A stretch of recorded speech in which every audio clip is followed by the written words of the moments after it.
Hey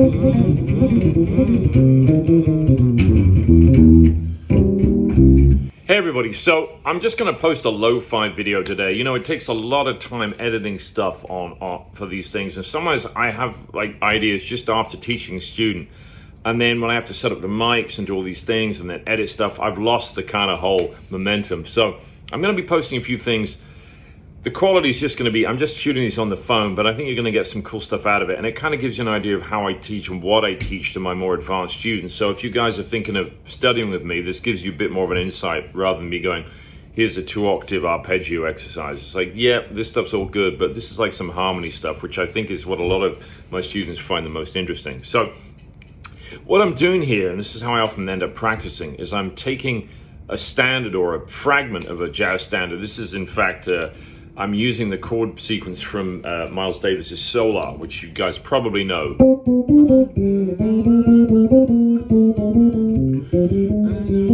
That tune, it's a beautiful little tune, short, but got some really nice kind of ideas in it. Now, what I was working on was, this chord sequence is interesting. It starts off on a C minor, right? And then it goes G minor, C7 into F major, and then F minor, B flat 7, E flat major, and then E flat, A flat, D flat, and then a quick 2, 5 back to the C minor. So a short sequence. And grab a copy of it. You can find it online. The sequence is in the iReal Pro app.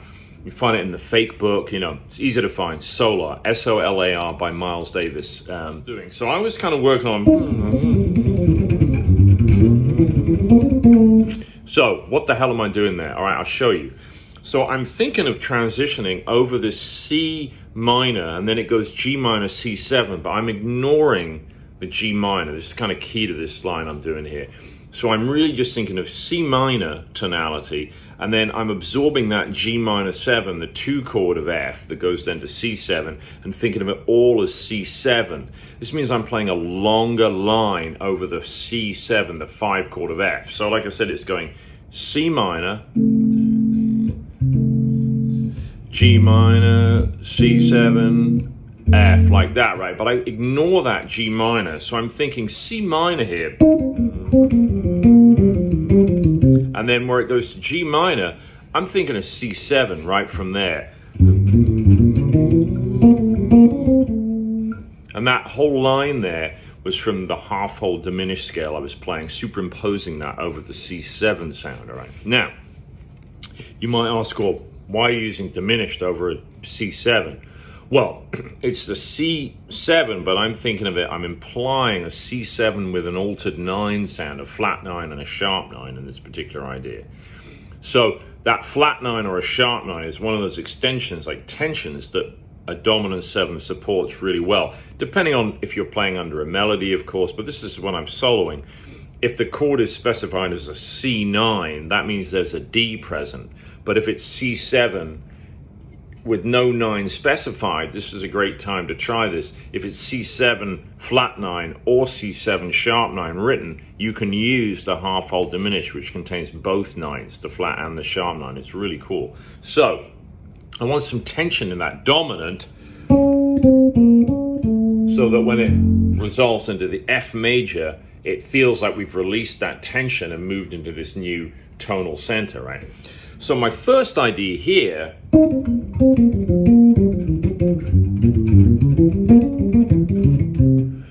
was a C minor pentatonic,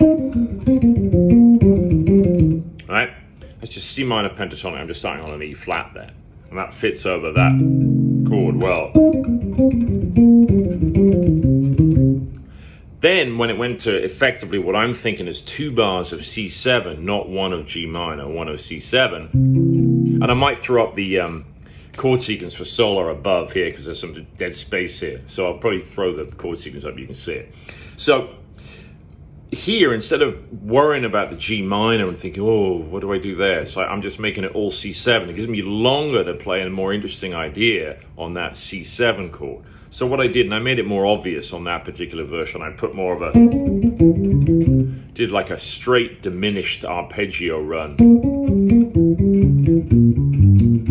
Yeah, just to really bring that out.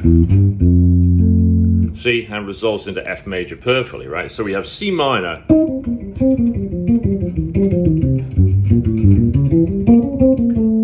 right, and then that whole run there was half whole diminished, and I went da da da da da, bad singing, into the major third of the F chord, you see. So what I think this shows you is when you're practicing stuff, and I think this is important, just my opinion, you guys might let me know in the comments, but I think this is good. Have something definite to practice on. You know, a couple of my students, and they always know I'll pull them up on this. If they say, oh, I've been kind of noodling around with X or Y, and I'm like, well, that doesn't sound good. It's like, don't noodle on something, focus on something. So if you want to get comfortable with the half whole diminished or the minor pentatonic, play it on something. So give yourself an idea, go, okay, I'm going to play 2 bars on C minor. And you could set this up on a loop in iReal Pro. You just loop that or program that. It's very easy to do. And just do 2 bars on C minor, right? 2 bars on C7. You can even specify in iReal Pro, make it a C7 flat 9 or sharp 9, and then going into F major. You can make it like a 6-bar loop, 2 bars on each of those chords, just going round and round if you like, yeah? And what you do then is you go, okay, well, let me think of my pentatonic, and I go 1, 2, 1, 2, 3, and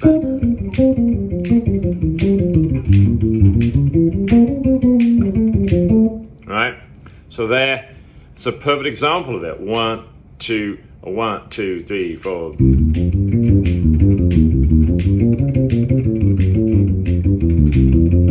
Right? So there I just did the same kind of thing, just to run these ideas, right? Pentatonic, 1, 2, 3, 4.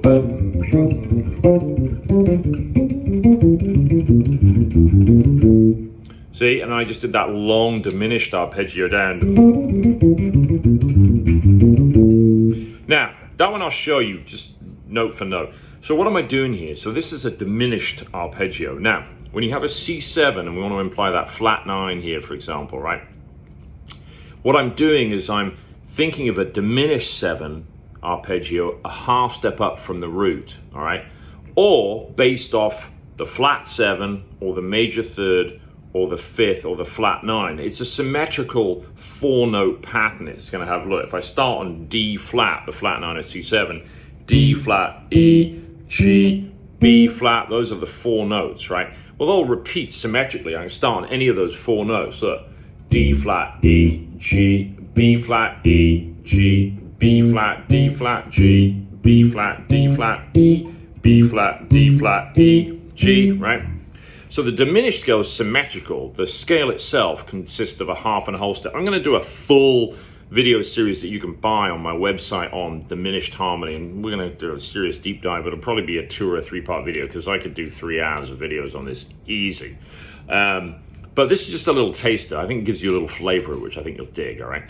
So that little diminished line, we could superimpose on a C7. Why? Because it contains the flat 7, the flat 9, the major third, and the 5th, and the minor or flat 7. It's got the tones you need in there to bring out the sound of it, right? So I have my pentatonic.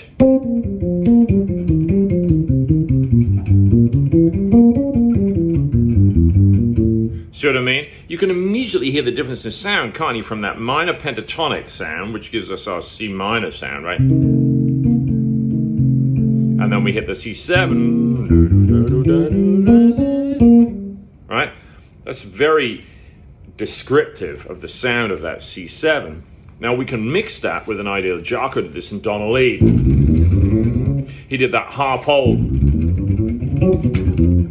This kind of idea. I actually did it on, where was it here? Let me see if I can remember for you. Yeah, that's kind of what he did, right? So that was like what he used an E flat 7 to go back into the tonic 1 of A flat, right? And Jaco used a lot of half whole diminished ideas in his solo on Donna Lee. So that was kind of a bit of an eye-opener for me years ago when I was kind of working on that. I was like, I love the sound of those lines. I'm like, and it resolved so perfectly, just like that one did into the A flat. So I'm like, oh, that was great. So, and then he also does, remember he does that one. I'm just kind of doing from memory. That may not be exactly right. So, there's something to practice. Take one chord type, like C minor, and go to the parallel, same root, but go to the parallel dominant chord, right? So you're staying with the same root, but you're transitioning from a minor pentatonic into diminished harmony off the same root. So it's C half whole diminished, not whole half, half whole, which is the same as C sharp whole half. It's symmetrical. You start on the half step or the whole step, right? But when you go to C7, don't get confused and go, oh, then I should use the diminished that goes whole half. No. Think of it as off the root of the dominant, you're going half whole. That way you incorporate the flat 9 on the sharp 9. C, D flat, right? E flat or D sharp, E, F sharp, G, A, B flat, C. I tend to name these corresponding to what's easiest for me to think of in the moment. So honestly, even though technically that's a D sharp is the sharp 9, I often see that as an E flat to an E, right? I think of that major and minor.